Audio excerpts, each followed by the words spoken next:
Glass shattered somewhere above me, and I dropped to the floor before I even understood why.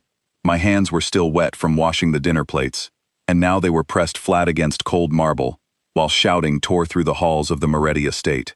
I had polished these floors 100 times. I never once thought I would be lying on them, praying they would not turn red. Someone screamed near the east wing, then another gunshot cracked through the air, closer this time, close enough that I felt the sound in my chest before I heard it in my ears. I pressed myself against the base of a marble pillar and tried to remember every door in this house, every hallway, every place a person could hide.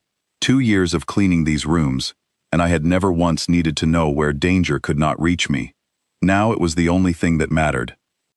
A young boy named Oliver, who helped in the kitchen, was crouched a few feet away from me, shaking. He could not have been older than 16.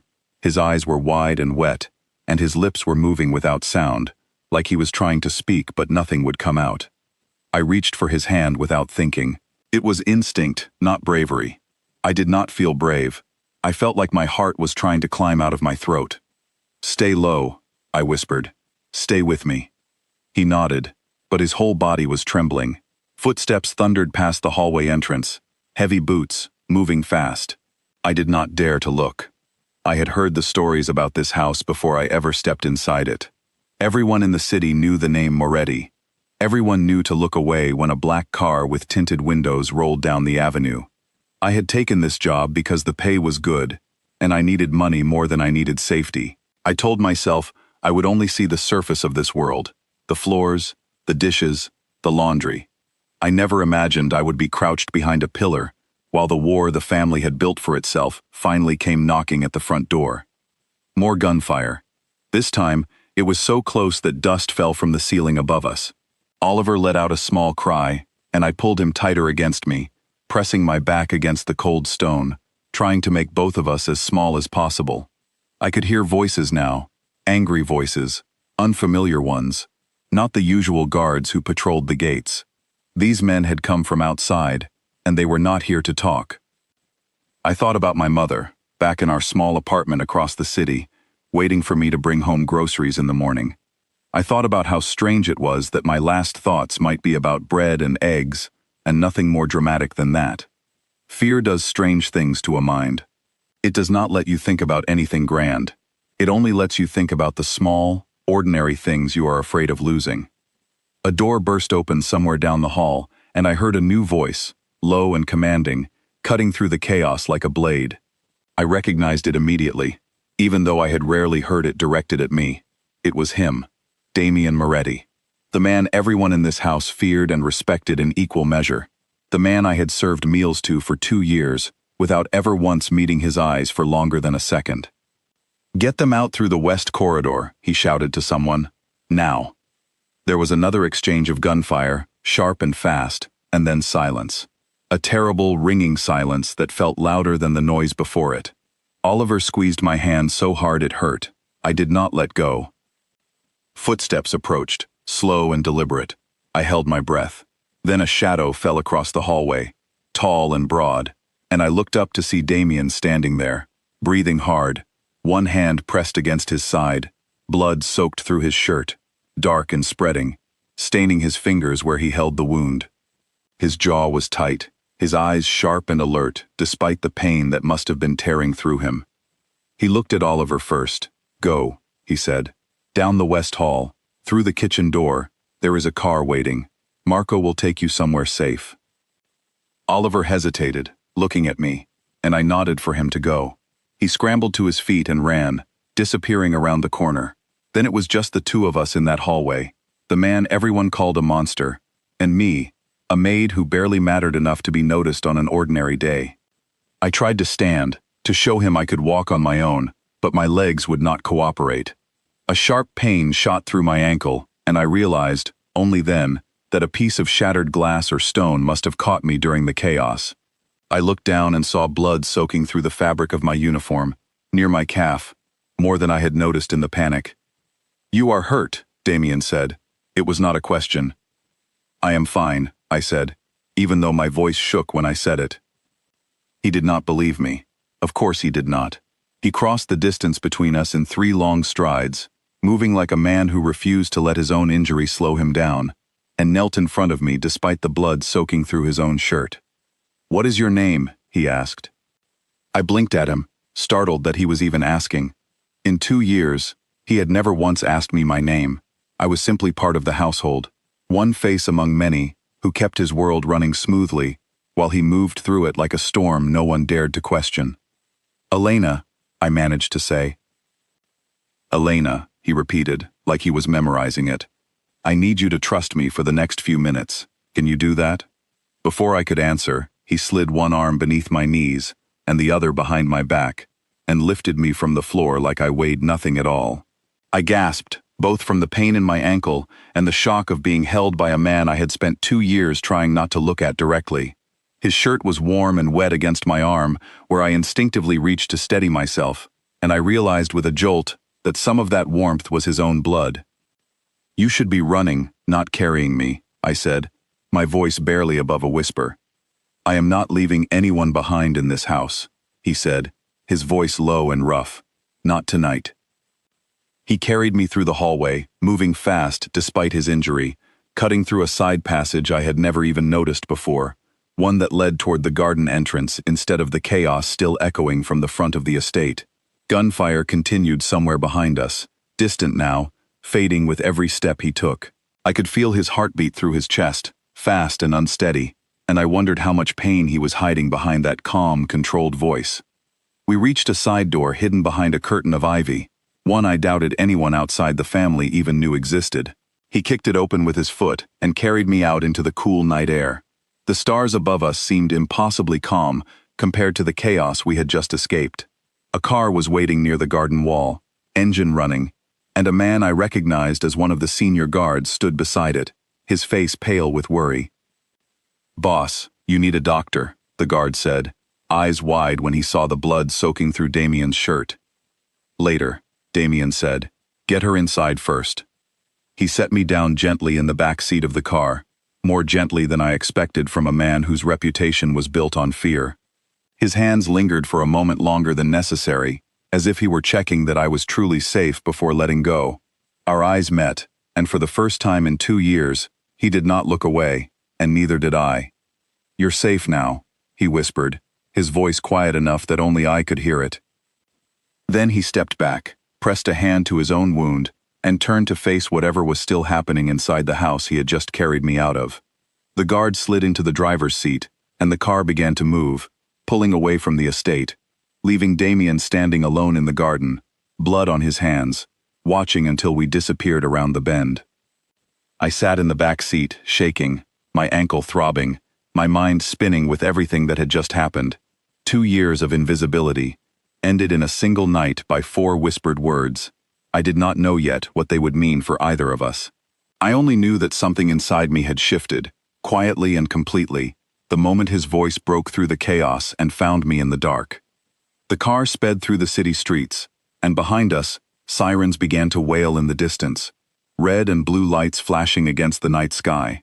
I closed my eyes and tried to steady my breathing, but all I could think about was the warmth of his hands, the sound of his voice, and the strange, unshakable feeling that my ordinary life had just ended, and something far more dangerous was only beginning. The guard driving the car kept glancing at me in the mirror, as if he expected me to fall apart at any moment. His name was Marco, I remembered now, one of the quieter men who worked the front gate, and rarely spoke unless spoken to first. "You're the maid from the East Wing," he said, breaking the silence. "Elena, right?" "Yes," I said, surprised he knew my name at all. "He doesn't do that," Marco said, keeping his eyes on the road. "Carry people out himself, not even family. He usually gives the order and lets the rest of us handle it." I did not know what to say to that, so I said nothing. My ankle throbbed with every bump in the road, and my mind kept replaying the moment his eyes had met mine in the garden, steady and unreadable, like he was trying to memorize my face the same way I could not stop memorizing his voice. We arrived at a modest house on the edge of the city, far from the grand estate I had spent 2 years cleaning. Marco helped me inside, where an older woman with kind eyes and steady hands was already waiting, a small medical bag open on the table beside her. She introduced herself as Grace, and told me she had worked for the family for many years, patching up wounds that could never be explained at a regular hospital. "Let's take a look at that ankle," she said gently, guiding me to a chair. As she cleaned the cut and wrapped it carefully, I found myself staring at the door, waiting for news, wondering if Damien had made it out safely, wondering why I even cared as much as I did. Grace noticed my distraction and gave me a knowing look, the kind an older woman gives when she has seen this exact expression on someone's face before. "He'll be fine," she said quietly. "He always is." "You sound very sure," I said. "I've patched him up more times than I can count," she said. "But I've never seen him carry anyone out of that house himself. Not once, in all these years." Her words settled into my chest like a stone dropped into still water, sending ripples through thoughts I did not yet know how to untangle. Outside, the city continued its restless hum, unaware that somewhere behind us, a war had just begun, and somewhere ahead of me, an uncertain future was waiting, tangled together with a man whose name alone was enough to make grown men tremble. I sat there in the quiet little house, my ankle bandaged, my heart still racing, and I understood, with a clarity that frightened me more than the gunfire had, that whatever came next would never let me return to the life I had known before tonight.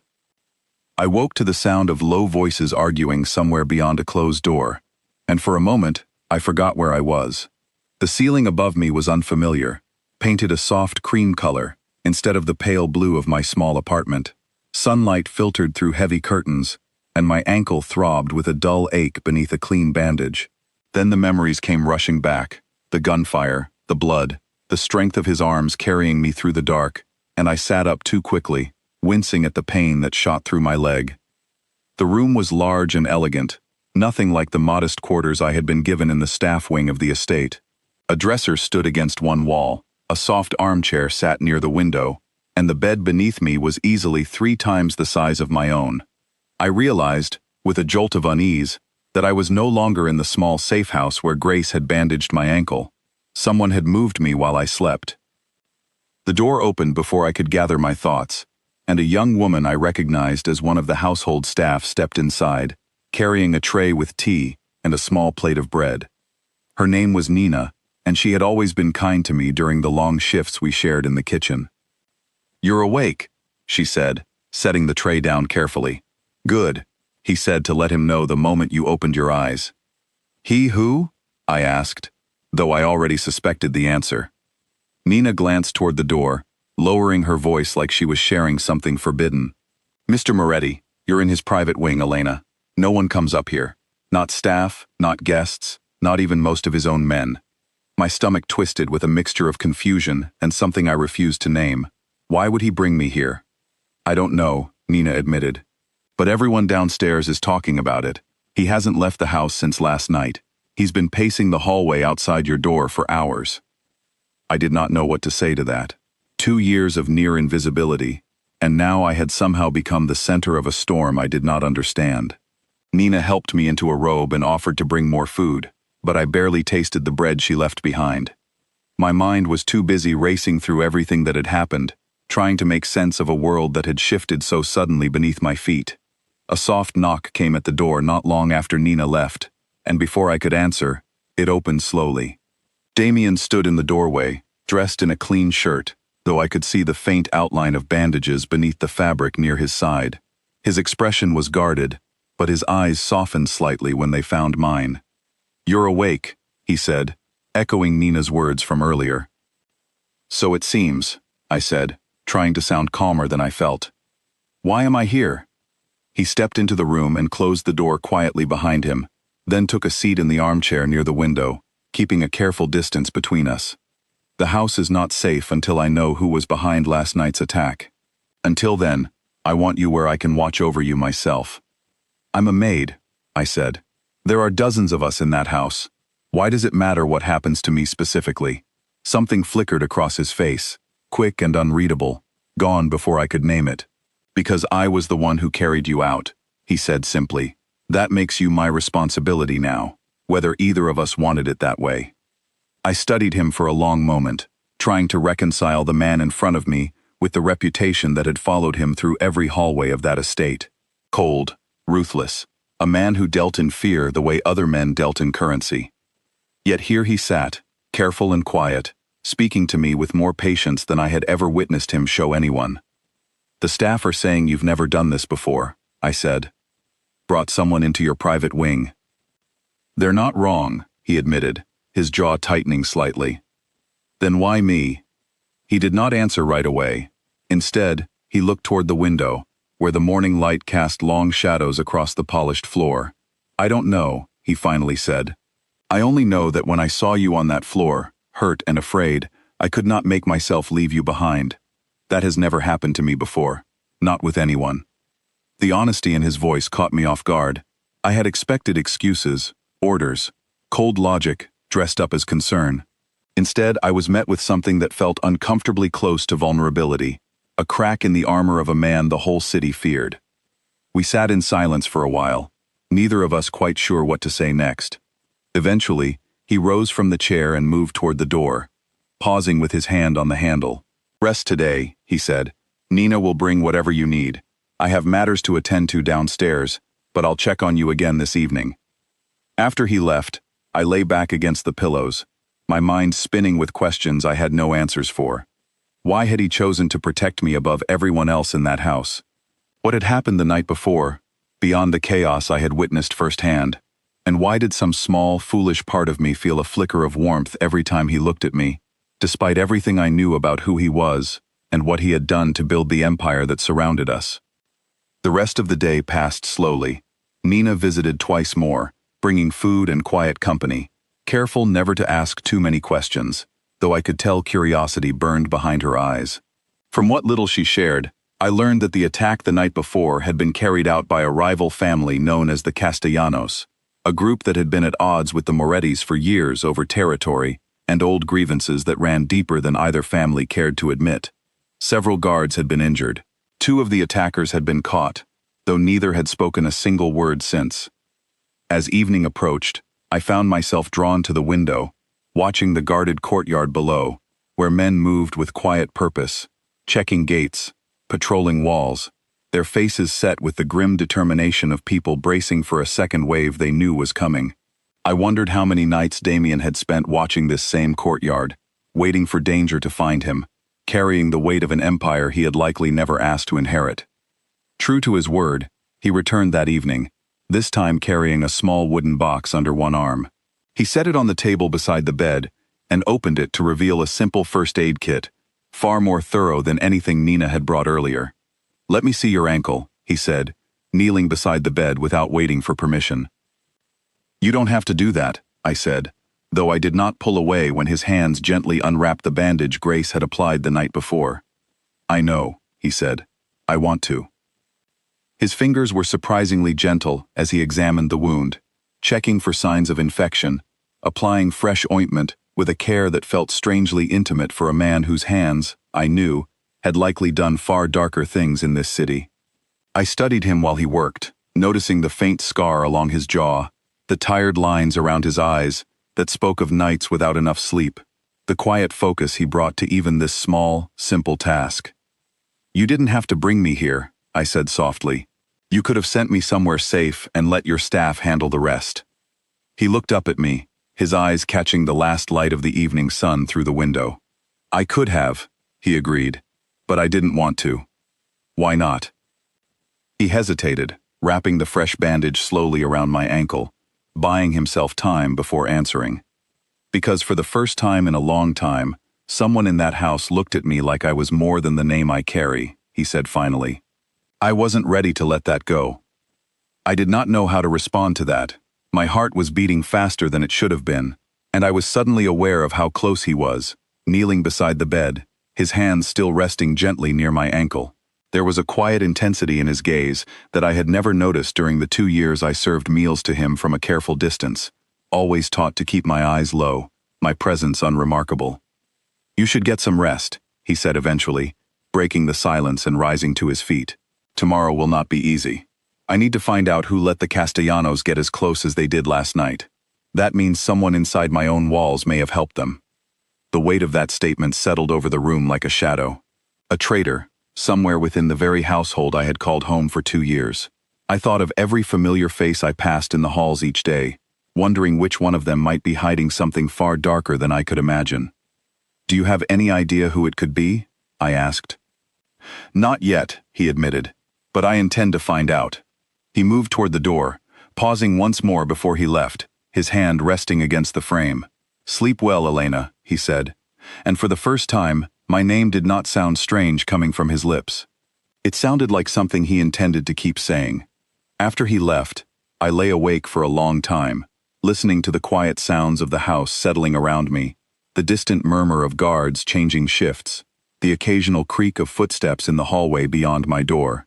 My mind kept circling back to the warmth in his voice, the gentleness of his hands, the strange, unfamiliar comfort of being protected by a man everyone else feared. Somewhere in that house, a traitor moved among the staff, wearing a familiar face, waiting for the right moment to strike again. And somewhere within myself, a quiet, dangerous feeling was beginning to take root, one I knew I should resist, but found myself unable to fully push away. Sleep came slowly, tangled with uncertainty, but beneath the fear, a small, stubborn warmth remained, refusing to fade, no matter how hard I tried to reason it away. The next morning, Nina returned earlier than usual, her expression tight with worry, as she set down a tray of breakfast I barely touched. "There's talk downstairs," she said quietly, glancing toward the door, as if afraid someone might overhear. "Mr. Moretti called a meeting with the senior staff at dawn. He wants to know who had access to the security schedules the night of the attack." My pulse quickened. "Do they suspect anyone yet?" Nina shook her head, though her eyes told a different story. "There's a guard named Adrian who's been acting strange for weeks. Distracted, taking calls outside where no one can hear him. A few of us noticed it, but nobody wanted to say anything. You don't accuse a man like that without proof, not in this house." I thought of Adrian, a tall, quiet man, who had always nodded politely whenever our paths crossed near the kitchen entrance. It was strange to imagine him capable of betrayal, though I suppose that was exactly the point. Traitors rarely announced themselves. They simply blended into the routine of ordinary days, until the moment they chose to strike. "What happens if they find proof?" I asked. Nina's face paled slightly. "I don't want to think about that," she said, and quickly changed the subject, busying herself with straightening the room instead of answering further. Later that afternoon, restless and unable to stay in bed any longer, I convinced Nina to help me down to the small garden courtyard just outside the private wing, using a cane one of the guards had left for me. The fresh air felt good against my skin, a welcome relief after a full day confined to a single room. I sat on a stone bench beneath a flowering tree, watching guards move along the perimeter walls with quiet, practiced efficiency. It was there that I first noticed Adrian, standing near the far gate, speaking in low tones to another guard I did not recognize. Something about his posture seemed off, tense in a way that did not match the casual conversation he appeared to be having. When he noticed me watching, he quickly straightened and offered a polite nod before turning away, disappearing around the corner of the wall.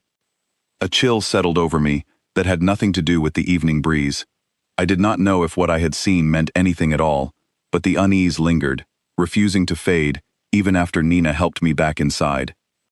That evening, when Damien returned to check on my ankle as he had promised, I found myself hesitating before mentioning what I had witnessed.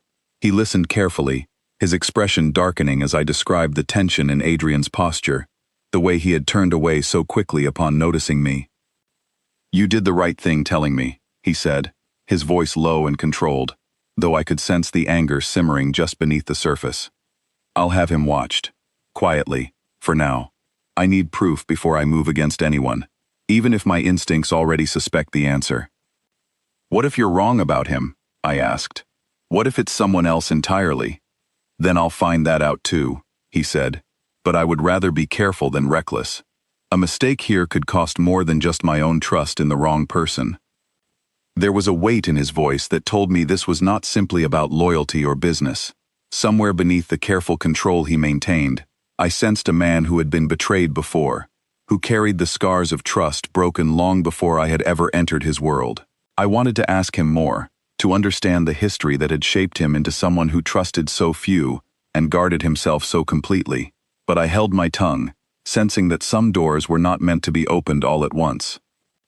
He stayed a while longer that night, longer than he needed to for a simple check on my ankle, and for the first time, our conversation drifted away from danger and betrayal, touching instead on smaller, quieter things. He asked about my life before the estate, and I found myself telling him about my mother, about the small apartment we shared, about the reasons I had taken this job despite everyone warning me about the family's reputation.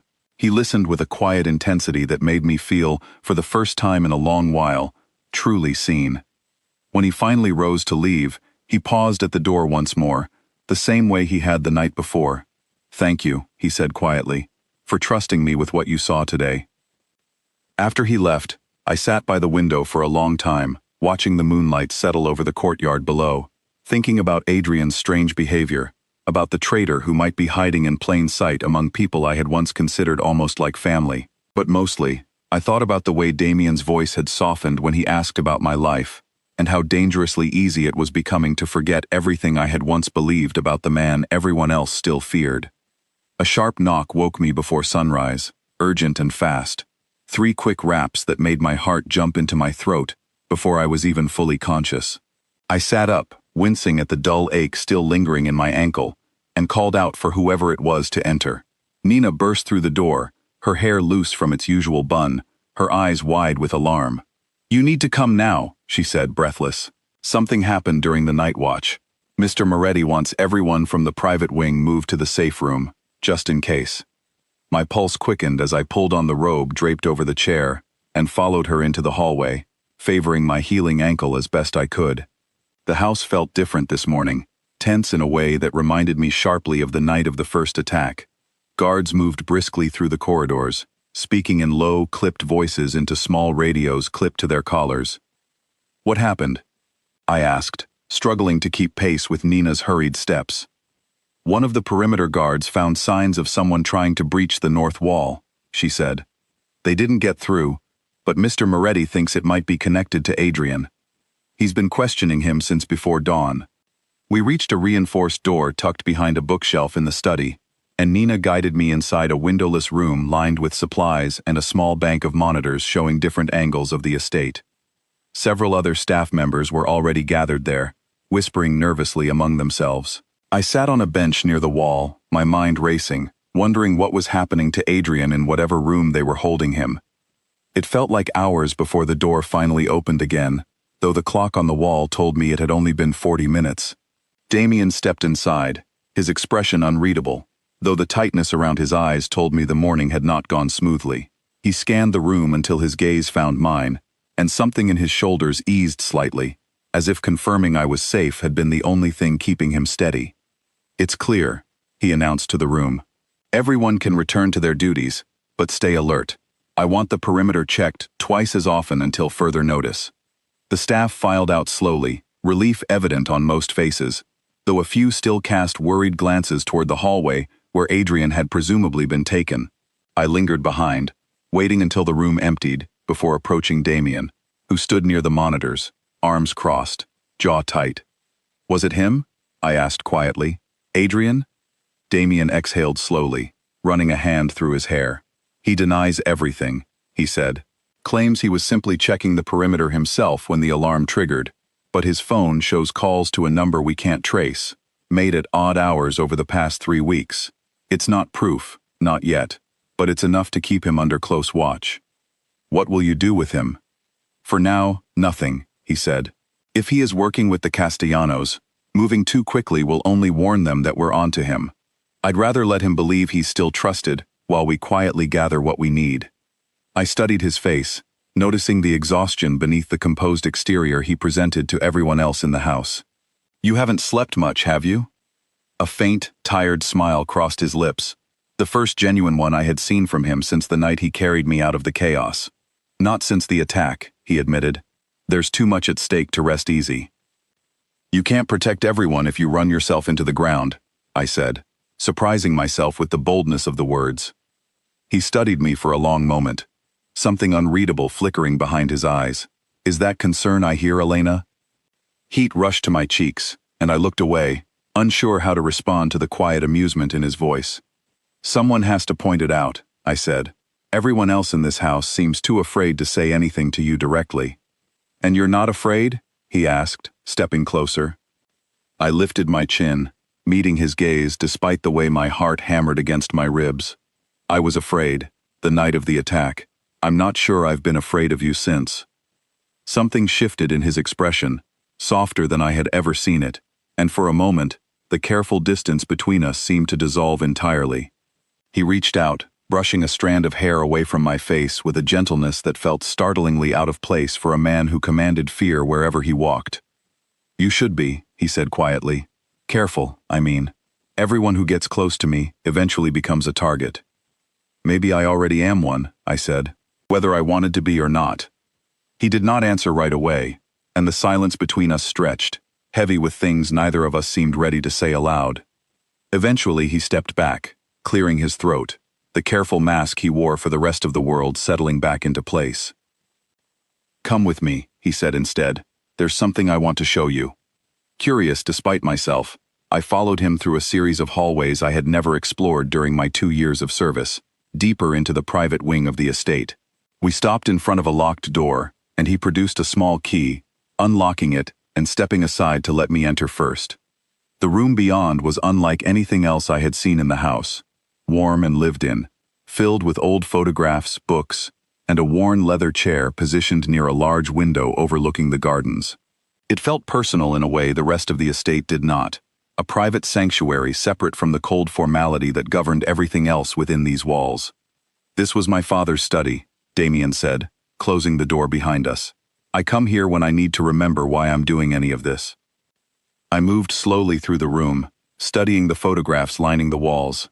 A younger version of Damien appeared in several of them, standing beside an older man, with the same sharp jaw and serious eyes, and a woman with a warm smile that seemed to soften the entire frame around her. "Your parents?" I asked gently.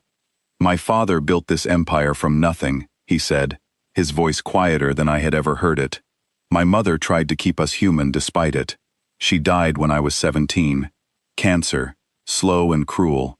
My father followed 5 years later, though his death was far less peaceful." "Oh, I'm sorry," I said softly. "Everyone is sorry," he said, a bitter edge creeping into his voice. "Sorry doesn't change the fact that I inherited a war I never asked to fight. Surrounded by people who see me as either a weapon or a target, nothing more." I moved closer, drawn by an instinct I could not fully explain. "I don't see you that way," I said quietly. He turned to face me, his eyes searching mine, as if trying to determine whether I truly meant it. "You should," he said. "It would be safer for you if you did." "Maybe I'm tired of being safe," I said, surprising myself with the honesty of the words. "Maybe I'd rather see you clearly, even if it's more complicated that way." The distance between us had narrowed, without either of us fully noticing, and for a long moment, neither of us moved, caught in a silence charged with everything we had been carefully avoiding since the night of the attack. His hand found mine, fingers intertwining slowly, tentatively, as if he expected me to pull away at any moment. I did not. "Elena," he said, my name low and rough in his voice, "I need you to understand what you'd be walking into if you stayed close to me. This life, it doesn't leave people unscathed. It didn't leave me unscathed. I've already walked into it," I said. "The moment you carried me out of that house, I stopped being just another maid in your world. We both know that." He lifted his free hand, brushing his knuckles gently along my jaw, and I found myself leaning into the touch, despite every warning bell sounding in the back of my mind. The careful walls he kept around himself seemed to crumble further with every passing second, revealing a man far more vulnerable than the cold reputation that preceded him. "I haven't let anyone this close in years," he admitted quietly. "I don't know how to do this without putting you in danger." "Then we figure it out together," I said. "I'm not asking you to be anything other than what you are." He leaned down slowly, giving me every chance to step away, but I did not move. Our lips met softly, hesitant at first, as if we were both testing the fragile new territory between us. The kiss deepened slowly, warm and unhurried, carrying the weight of everything unspoken over the past 2 days, fear and relief, and a connection neither of us had expected to find in the middle of chaos. When we finally broke apart, he rested his forehead gently against mine, his breathing unsteady. "This complicates things," he murmured. Good things usually do, I said, a small smile tugging at my lips, despite the uncertainty still swirling in my chest. A sharp knock at the door startled us both apart, and Damien quickly composed himself before calling for whoever it was to enter. Marco stepped inside, his expression grim, and the warmth of the moment evaporated instantly, replaced by the familiar tension that seemed to shadow every corner of this house. We have a problem, Marco said. Adrian's gone, slipped past the perimeter guards sometime in the last hour. And boss, he wasn't alone. Security footage shows him meeting with 2 men near the east gate before they all disappeared into the city. Damien's expression hardened instantly, the softness of moments before replaced by the sharp, calculating focus I had witnessed the night of the attack. Get every available man out searching the city, he ordered. I want eyes on every known Castellano location by nightfall. Marco nodded and disappeared as quickly as he had arrived, leaving the 2 of us standing amid the wreckage of a moment we had not yet finished exploring. Elena, Damien said, turning back to me, worry etched deeply into his features. I need you to stay in the private wing until this is resolved. No exceptions. What if he comes back? I asked. What if he tells them about last night, about the safe room, about everything he saw while he worked here? Then we prepare for that possibility, Damien said grimly. But I promise you, Elena, whatever happens next, I will not let anyone touch you, not while I'm still breathing. The certainty in his voice should have comforted me, and in a way, it did. But beneath that comfort ran a current of fear I could not fully shake, a growing awareness that the fragile peace we had found in his father's study was already being tested by forces far larger than either of us could control alone. Somewhere in the city, Adrian was moving through the shadows, carrying secrets that could tear apart everything Damien had worked so carefully to protect. And somewhere within myself, I understood that there was no turning back from the path I had chosen the moment I let his hand find mine. The war that had begun on the night of the first attack was far from over, and standing in that quiet study surrounded by photographs of a family already torn apart by violence, I realized with sudden clarity that whatever came next would test not only Damien's strength, but mine as well. Later that afternoon, confined once again to the private wing, I found myself pacing the length of my room, unable to settle despite the physical exhaustion still lingering from the past 2 days. Nina brought lunch, but I barely touched it, my mind circling endlessly around Adrian's disappearance, and the kiss I still could not stop thinking about, no matter how hard I tried to focus on the danger surrounding us instead. You look like you're carrying the weight of the entire house on your shoulders, Nina said, settling into the armchair near the window while I continued pacing. Something like that, I admitted. She studied me for a long moment, a knowing look crossing her face. It's him, isn't it, Mr. Moretti? I stopped pacing, heat rushing to my cheeks despite my best efforts to remain composed. I don't know what you mean, I said, though the words came out far less convincing than I intended. Nina laughed softly, shaking her head. Elena, the whole house has been talking about nothing else since he carried you out of that hallway. You don't have to pretend with me. I sank onto the edge of the bed, suddenly exhausted by the effort of maintaining composure. It's complicated, I said. He's not what I expected. Not entirely, anyway. Nobody who's worked here as long as I have would say he's a simple man, Nina said. But I've never seen him look at anyone the way he looks at you. Not once, in all the years I've been here. Her words settled over me with quiet weight, and I found myself thinking about the photographs in his father's study, the warmth in his voice when he spoke about his mother, the vulnerability he had allowed me to witness, despite every instinct that likely told him to guard himself more carefully. There was a version of Damien Moretti that existed beneath the fear and reputation, one I suspected very few people had ever been allowed to see. Can I ask you something? I said, hesitating before continuing. Do you think it's possible to actually know someone, truly know them, in a place like this, where everyone seems to be hiding something? Nina considered the question carefully before answering. I think everyone in this house is hiding something, she said, myself included. But I also think some people are worth the risk of finding out what's real underneath everything they hide. You'll have to decide for yourself whether he's one of those people. Her words lingered with me, long after she left the room, carrying the empty lunch tray with her. I moved to the window, watching the courtyard below, where guards continued their heightened patrols, faces tense with the awareness that danger could return at any moment. Somewhere out there, in the sprawling city beyond these walls, Adrian was moving through the shadows, carrying secrets that could unravel everything Damien had built. I thought, too, about my own secrets, the ones I had carried into this house 2 years ago, tucked carefully beneath the surface of an ordinary maid's uniform. My mother did not know the full truth of why I had taken this particular job, why I had specifically sought a position within the Moretti household, despite every warning from friends and neighbors who considered the family dangerous beyond reason.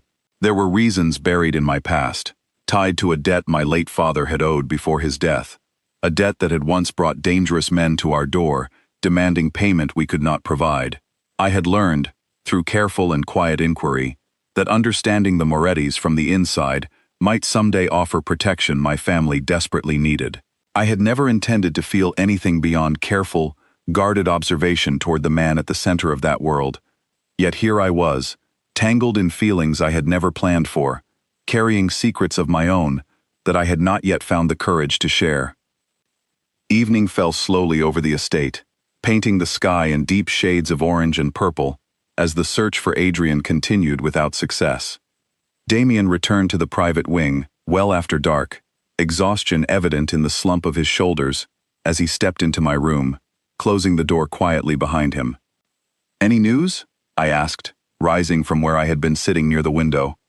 He shook his head, running a hand through his hair in a gesture I was beginning to recognize as a sign of frustration held carefully in check. "He's vanished. No sign of him at any of the usual Castellano properties we know about. Either they're hiding him somewhere new, or he's gone further underground than we expected." "What does that mean for us?" I asked.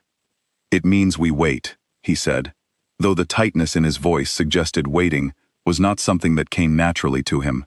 "And we stay alert. Whatever Adrian knows, whatever he's told them, we have to assume the worst, until we learn otherwise."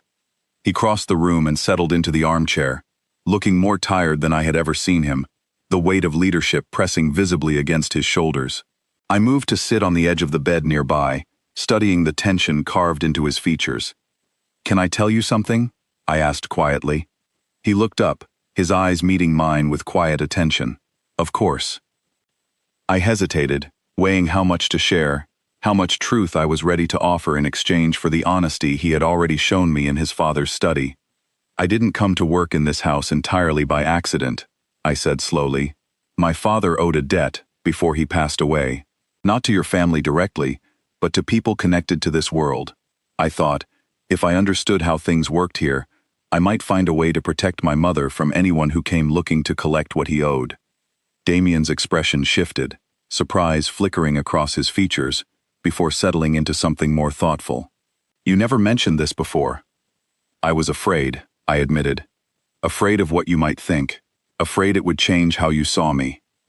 He rose from the chair and moved to sit beside me on the bed, close enough that our shoulders nearly touched. "It doesn't change anything," he said quietly. "If anything, it makes sense of things I've wondered about since the day you started working here.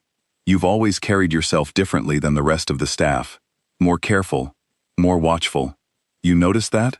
I asked, surprised.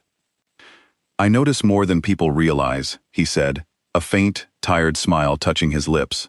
"I just don't often let on." We sat together in comfortable silence for a while, the weight of shared secrets settling gently between us, instead of driving us apart as I had feared. Outside, the sounds of the estate continued, distant voices, footsteps along the perimeter, the quiet hum of a household bracing itself for whatever came next. "Whatever debt your father owed," Damien said eventually, "consider it settled. No one will come looking for your mother while you're under my protection." Gratitude and something warmer swelled in my chest, and I found myself leaning against his shoulder, exhaustion finally catching up with the events of the past few days. He wrapped an arm around me carefully, as if unsure whether the gesture would be welcome, and I settled into it without hesitation. "Get some sleep," he murmured against my hair. "Tomorrow, we'll figure out our next move together." For the first time since the chaos of that first violent night, I allowed myself to believe, if only for a moment, that whatever storm was still gathering beyond these walls, I would not have to face it alone. A single gunshot echoed across the courtyard just before dawn, jolting me awake before Damien's arm had even fully left my shoulder. He was on his feet instantly, years of instinct taking over as he crossed to the window, peering carefully through the curtain toward the source of the sound. My heart pounded as I watched him, waiting for some sign of what was happening beyond these walls. "Stay here," he said, already moving toward the door, pulling a jacket over his shoulders. "Lock this behind me, and don't open it for anyone but Marco or me." Before I could argue, he was gone, disappearing into the hallway with the same controlled urgency I had witnessed the night of the first attack. I locked the door as instructed, my hands trembling slightly as I pressed my ear against the wood, straining to hear anything beyond the sudden silence that had swallowed the house. Minutes stretched into what felt like hours, though the clock on the wall told me barely 20 had passed. When a sharp knock finally came, I nearly jumped out of my skin, relaxing only slightly when Marco's voice called through the door, confirming his identity before I unlocked it. "What happened?" I asked immediately, searching his face for answers. "We caught him," Marco said, his expression grim despite the apparent victory in his words. "Adrian. He came back, tried to sneak through the north perimeter with 2 Castellano men. One of our guards spotted them before they got close to the house. There was an exchange of gunfire. The 2 men with him didn't make it. Adrian's alive, but hurt."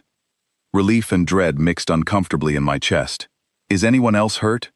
"One of our guys took a graze to the shoulder. Nothing serious," Marco said. "Boss wants you to stay put a while longer while they secure the scene, but he asked me to let you know he's fine." I nodded, gratitude washing over me despite the tension still coiled tightly in my stomach. Marco left to continue his duties, and I settled into the armchair by the window, watching the pale light of dawn slowly stretch across the courtyard, waiting anxiously for Damien's return. He arrived nearly 2 hours later, his shirt streaked with dirt, though thankfully free of blood this time. Exhaustion carved deep lines into his face, but there was a hard, focused clarity in his eyes that told me answers had finally begun to surface. "Adrian talked," he said, without preamble, settling heavily into the chair across from me. "Once he realized his own people had left him to bleed out on our property, rather than risk exposing themselves further, his loyalty to them evaporated fairly quickly." "What did he say?" I asked. "The Castellanos have been planning this for months," Damien said, his jaw tight with barely restrained anger. "They recruited Adrian through gambling debts he couldn't pay, promised to clear them if he fed them information about our security patterns and household routines. The attack on the night I found you wasn't meant to be an assault on the whole estate. It was meant to be a targeted strike, aimed specifically at me." A cold chill ran through me. "Why target you specifically?" "Because my father humiliated their family patriarch decades ago, in a business deal that cost the Castellanos nearly everything they had built up to that point," Damien said. "They've spent years rebuilding, and now they believe removing me is the final step toward reclaiming territory and respect they feel my family stole from them. And Adrian was helping them do that," I said quietly, still struggling to reconcile the polite, quiet man I had once nodded to near the kitchen entrance with someone capable of such deep betrayal. "He was," Damien confirmed. "But there's more. When the first attack failed, and I disappeared with you into the private wing, the Castellanos grew concerned. They noticed the sudden change in the household's dynamic, my absence from public appearances, the tightened security around this specific part of the estate. Adrian confirmed for them that a woman was staying here, someone I had personally carried to safety, someone whose presence seemed to matter to me in a way nothing else in this house ever had." The implication settled over me slowly, heavy and cold. "They know about me," I said. "They do," Damien confirmed, his voice tight with barely contained fury. "And now they see you as more than incidental. They see you as leverage, a way to draw me out, or worse, a way to hurt me without ever having to face me directly." Fear coiled through my chest, sharp and immediate. "What does that mean for what happens next?" "It means I need to move you somewhere even more secure," Damien said. "Somewhere outside the city entirely, until we can neutralize this threat permanently." "And leave you here to face them alone?" I asked, the words leaving my mouth before I had fully considered them. "I would rather you be safe and resent me for sending you away than have you here and risk losing you entirely," he said, his voice low and rough with emotion he rarely allowed himself to show. I rose from the chair, crossing the small distance between us, needing him to understand what I was about to say with complete clarity. "I'm not asking you to keep me here out of stubbornness," I said. "I'm asking because running only delays this. If they truly see me as leverage now, hiding me away doesn't remove that danger. It only means you'll be facing them without knowing where I am, without being able to protect me directly if something goes wrong." He studied me for a long moment, conflict evident in the tight set of his jaw. "You're asking me to keep you in danger deliberately. I'm asking you to trust that I can help, rather than simply being something you have to protect from a distance," I said. "You said yourself I've always been more careful, more watchful than most of the staff here. Let that be useful now, instead of something you have to hide away." The silence between us stretched long and heavy, weighted with the impossible choice he was being forced to make. Finally, he exhaled slowly, some of the tension leaving his shoulders, though worry remained etched clearly into his features. "If you stay," he said, "you follow every instruction I give you, without hesitation, without argument. This isn't a negotiation about your safety. It's a negotiation about how we face what's coming together." "Agreed," I said, relief mixing with the fear still coursing through me. Over the following days, the household transformed into something resembling a fortress under siege. Additional guards arrived from properties across the city, security measures tightened around every entrance, and Damien spent long hours locked in meetings with senior members of his organization, planning a response to the Castellano threat that had now grown far more personal than territorial dispute. I found myself drawn into these preparations in small but meaningful ways, offering observations about staff routines and household patterns that Damien's people had overlooked. Insights born from 2 years spent quietly watching and understanding the rhythms of this world from the shadows of a maid's uniform. Marco, in particular, seemed to warm toward my presence, recognizing quickly that my careful nature translated into genuinely useful contributions rather than mere sentiment.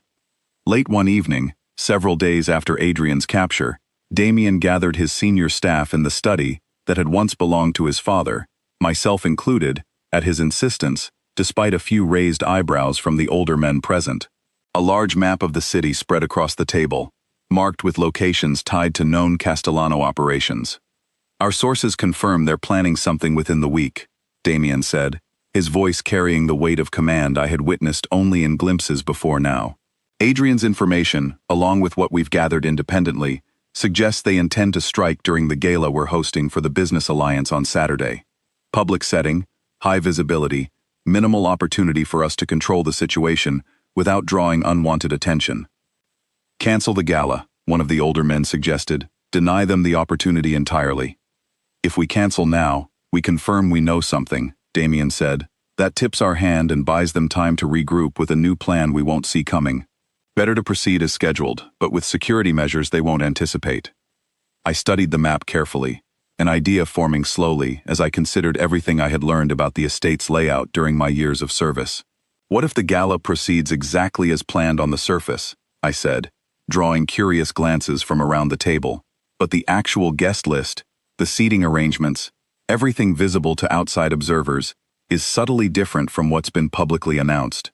If they're planning something based on assumptions about where you'll be positioned during the event, changing those small details without announcing the change could disrupt their plan without alerting them that we know anything at all."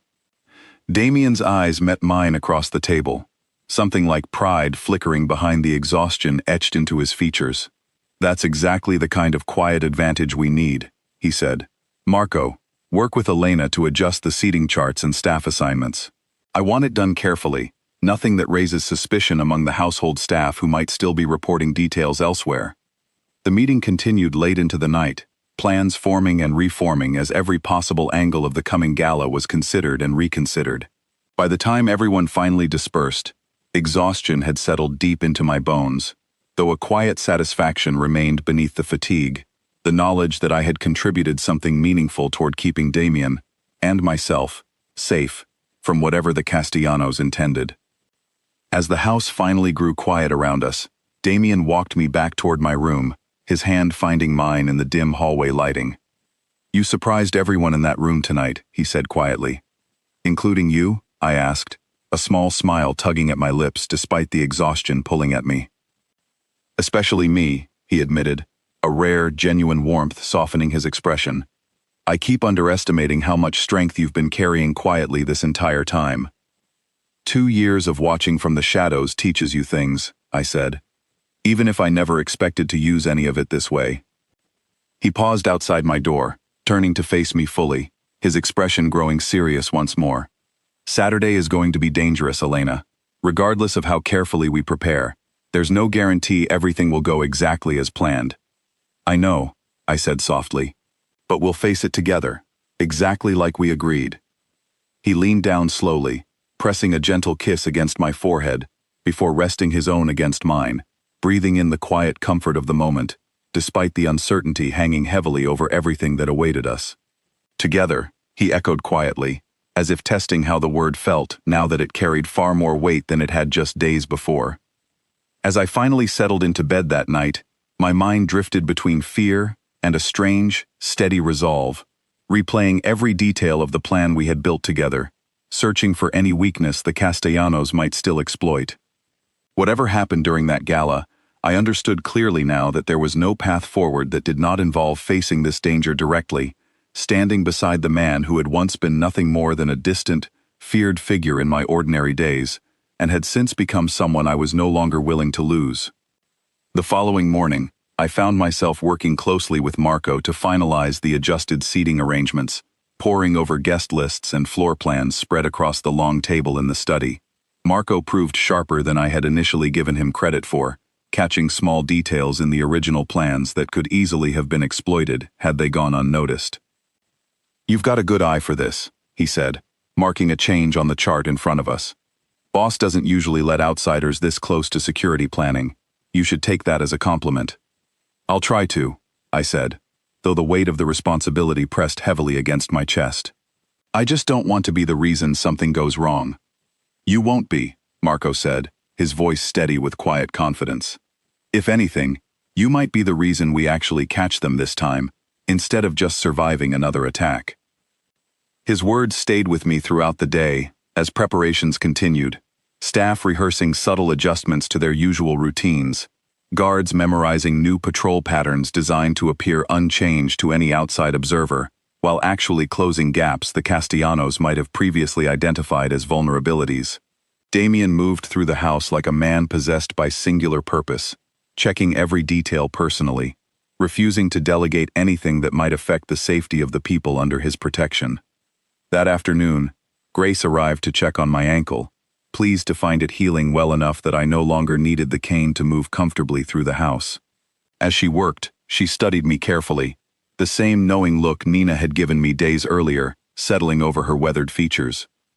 "You've changed since the night I first bandaged this ankle," she observed, wrapping a fresh layer of support around the joint, despite its improvement. "Is that a bad thing?" I asked. "Not necessarily," she said. "Just different. I've watched a lot of people move through this house over the years, Elena. Most of them stay small, careful, invisible, exactly the way this world seems to demand. You're doing something else entirely. Whether that turns out to be brave or foolish, only time will tell." Her words lingered with me long after she left, echoing alongside Marco's earlier encouragement, both perspectives circling the same uncertain truth. I had stopped being invisible the moment Damien carried me out of that hallway, and there was no returning to the quiet anonymity I had once relied upon to keep myself safe within these walls. Whatever came next, for better or worse, I had chosen to step fully into a world I once believed I could only ever observe from its careful edges. As evening settled over the estate once more, Damien found me in the garden, watching the last light fade behind the perimeter walls that had become such a constant, watchful presence in my life these past days. He settled beside me on the stone bench without a word, simply allowing his presence to speak for itself, a quiet reassurance amid the storm still gathering just beyond the horizon. "2 more days," he said eventually, his voice low in the settling darkness. "2 more days," I echoed, reaching for his hand, finding comfort in the steady warmth of his fingers closing around mine, both of us bracing quietly for whatever the gala would ultimately bring. Music drifted through the grand hall as I stood near the edge of the crowd, wearing a deep blue gown Nina had helped me into just an hour earlier, my heart pounding beneath the fabric, despite the calm expression I forced onto my face. The gala had begun exactly on schedule, guests arriving in a steady stream of expensive suits and glittering jewelry, none of them aware of the careful adjustments hidden beneath the polished surface of the evening. Damien moved through the crowd with practiced ease, shaking hands, exchanging brief words with business associates, playing the role expected of him despite the tension I knew was coiled tightly beneath his composed exterior. Our eyes met briefly across the room, a silent exchange of reassurance passing between us before he turned back to continue the careful performance the evening demanded. Marco had positioned himself near the main entrance, blending into the crowd of hired staff while remaining close enough to react instantly if anything went wrong. Other guards, dressed as waiters and catering staff, moved discreetly through the hall, eyes sharp despite their relaxed postures. Everything appeared exactly as it should to any outside observer, and that was precisely the point. I had been given a specific role for the evening, positioned near the side gardens where the adjusted seating arrangement placed several key guests who, according to the original leaked plans, should have been seated closer to the main terrace instead. My task was simple in theory: watch carefully, remain visible enough to seem like an ordinary guest, and alert Marco immediately if anything appeared out of place. The first 2 hours passed with deceptive calm, the gala proceeding exactly as any ordinary business function might, laughter and conversation filling the grand hall, while the orchestra played softly in the background. I found myself relaxing slightly, despite my best efforts to remain vigilant, wondering if perhaps our careful preparations had already succeeded in disrupting whatever plan the Castellanos had intended.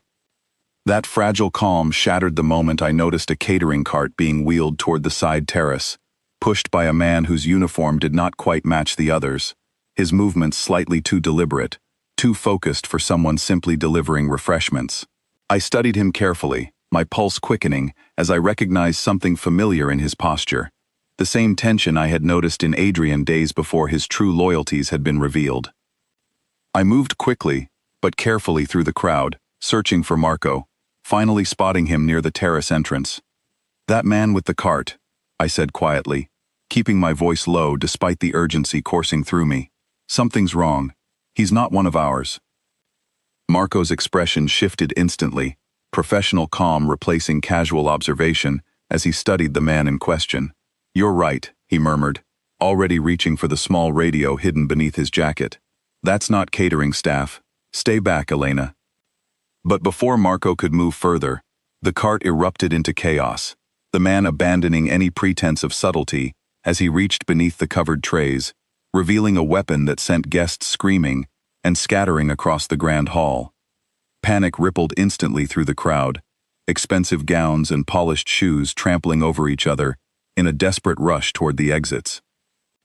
"Get down," Marco shouted, pulling me behind a marble column as gunfire erupted across the terrace, guests diving for cover while Damien's hidden security responded with practiced speed, engaging the threat before it could fully unfold into the massacre the Castellanos had clearly intended. I caught glimpses of the chaos through the frantic movement surrounding me, guards emerging from their disguised positions, weapons drawn, the carefully rehearsed response finally springing into action, despite the terror gripping every corner of the hall. Somewhere across the room, I heard Damien's voice, sharp and commanding, directing his people even as gunfire continued to punctuate the screams of fleeing guests. The man who had triggered the chaos fell quickly under the coordinated response of Damien's security team, but the danger was far from over. Through the shattered terrace doors, I glimpsed additional figures moving through the gardens outside, at least 4 more men closing in from different directions, clearly having anticipated that their first attempt might fail, and prepared accordingly. "They're flanking from the gardens," I said urgently to Marco, pointing toward the movement I had spotted. Marco's face tightened with alarm as he relayed the information through his radio, and within seconds, additional guards redirected toward the garden entrances, intercepting the approaching threat before it could reach the panicked guests still struggling to evacuate the hall. The exchange of gunfire intensified briefly before falling into an uneasy silence, and I held my breath, straining to catch any sign of what had happened beyond the terrace. Damien appeared moments later, breathing hard but uninjured, his eyes immediately scanning the crowd until they found mine. relief flooding his features before hardening once more into focused determination. "Are you hurt?" he asked, crossing the distance between us in quick strides. "I'm fine," I said, my voice shaking despite my best efforts to remain steady. "Marco kept me safe." "The garden threat is neutralized," Marco reported, rejoining us with a grim but satisfied expression. "3 captured, 1 didn't make it. But boss, there's something you need to see." He led us quickly through the chaos still settling across the grand hall, toward the garden entrance where several of Damien's men stood guard over 3 restrained figures kneeling on the stone path, hands bound behind their backs. But it was the 4th figure, standing slightly apart from the captured men, that made my breath catch sharply in my throat. A tall, silver-haired man stood watching the scene unfold with cold, calculating eyes, flanked by 2 additional guards who had apparently intercepted him, attempting to flee through a side gate during the chaos. His expensive suit and commanding presence marked him immediately as someone far more significant than the hired men who had carried out the actual assault. "Vincent Castellano," Damien said, his voice carrying a dangerous edge I had not heard from him before. "I wondered if you'd have the courage to show up yourself, or if you'd simply hide behind hired guns as always." Vincent's expression remained carefully composed, despite his obviously compromised position. "Damien," he said, his voice smooth despite the circumstances. "I see your little pet has proven useful tonight. Perhaps I underestimated her role in your household." The casual cruelty in his words sent a chill through me, and I felt Damien's hand tighten protectively at my back. "You will not speak about her," he said, his voice dropping into something low and dangerous. "Not now, not ever." "Careful, Damien," Vincent said, an unsettling smile crossing his features despite his bound circumstances. "You've already lost more than you realize tonight. Did you think I would come alone, with no contingency should my men fail here?" The words hung heavily in the air, and I saw Damien's expression shift, calculating the threat behind Vincent's calm confidence. "What did you do?" Damien demanded. Vincent's smile widened slightly. "Your mother's grave," he said quietly. "Such a peaceful place, isn't it? A shame if something were to disturb it while everyone's attention remained focused here." Fury flashed across Damien's face, raw and immediate, and for a moment, I feared he might do something reckless in response to the calculated provocation. But he steadied himself quickly, years of discipline overriding the instinct toward violence that Vincent seemed determined to provoke. "Marco," Damien said, his voice tightly controlled despite the anger still simmering beneath the surface. "Send a team to the cemetery immediately. And someone check every camera we have covering that location." Marco nodded and disappeared to relay the orders, leaving the rest of us standing amid the tense silence stretching between Damien and the man responsible for so much of the danger that had shadowed these past days. Vincent watched the exchange with quiet satisfaction, clearly pleased at having found a way to unsettle Damien, despite his own compromised position. "You're a coward," I said suddenly, surprising myself as much as everyone else standing nearby. "Threatening a dead woman's grave because you can't face him honestly." Vincent's cold eyes shifted toward me, something like genuine surprise flickering across his composed features. "The maid has a voice," he said, though there was less confidence in his tone than before. "I have more than a voice," I said, holding his gaze despite the fear still coursing beneath my forced composure. "I have exactly the kind of patience your hired men clearly lacked tonight." Damien's hand found mine again, and though he said nothing, I felt the quiet approval in his grip, the silent acknowledgement that I had found a way to reclaim some measure of control in a moment designed entirely to unsettle him. Vincent's expression darkened, any remaining pretense of amusement fading, as he realized the calculated cruelty of his words had failed to produce the reaction he had hoped for. Word arrived within the hour that the cemetery had been secured without incident, the threatened disturbance revealed as an empty bluff meant purely to destabilize Damien during a moment he could least afford distraction. Whatever contingency Vincent had hinted at existed only in the desperate hope that fear alone might accomplish what his men's failed assault could not. With Vincent Castellano and his remaining men secured, and the immediate threat finally neutralized, the Grand Hall slowly began returning to some semblance of order. Shaken guests escorted safely to their vehicles, medical attention provided to the few who had suffered minor injuries during the chaotic evacuation. Damien moved through the aftermath with the same controlled focus he had shown throughout the crisis, ensuring every detail was handled properly, despite the exhaustion clearly weighing on him. It was well past midnight before the estate finally settled into something resembling calm, the last of Damien's men reporting the successful transfer of Vincent and his captured associates to a secure location where they would face whatever consequences Damien's world demanded for such a brazen and violent betrayal. I found myself sitting quietly in the same garden courtyard where this entire journey had begun days earlier, still wearing the deep blue gown, now slightly torn at the hem from the night's chaos, watching the stars slowly emerge across a sky, finally free of gunfire and screaming. Damien found me there sometime later, his jacket removed, sleeves rolled up, exhaustion and relief mingling across his features as he settled onto the bench beside me. Neither of us spoke for a long moment, simply absorbing the quiet after everything that had unfolded throughout the evening. "It's over," he finally said, though the words carried more weight than simple relief. "Vincent's organization won't recover from tonight. Without him, the Castellanos have no leadership capable of continuing this war."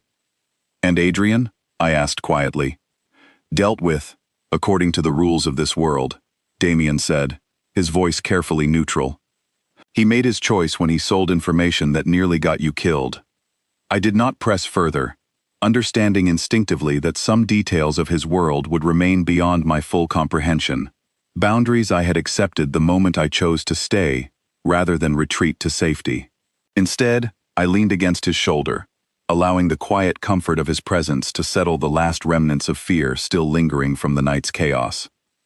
"You were remarkable tonight," he said softly, turning to look at me with an expression I had never seen him wear before, open and unguarded in a way that felt like a gift few people had ever been offered.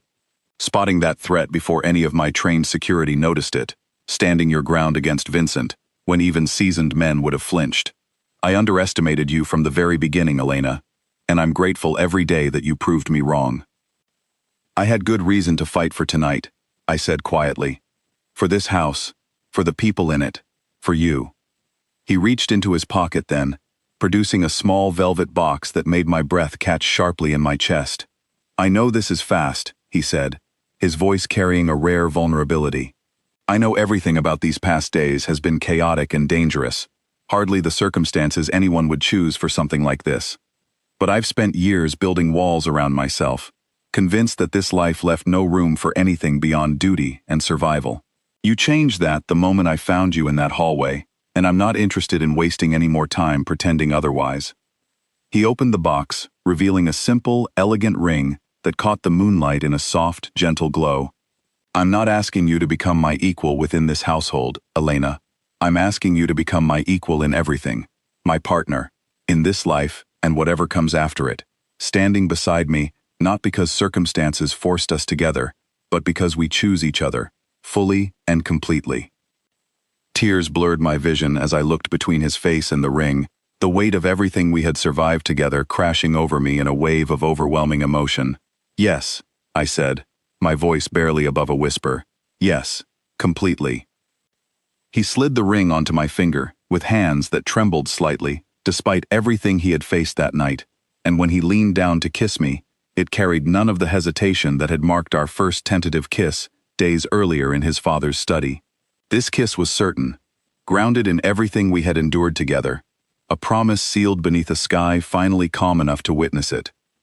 When we finally parted, he rested his forehead gently against mine, exhaustion and joy mingling openly across his features, for the first time since I had known him.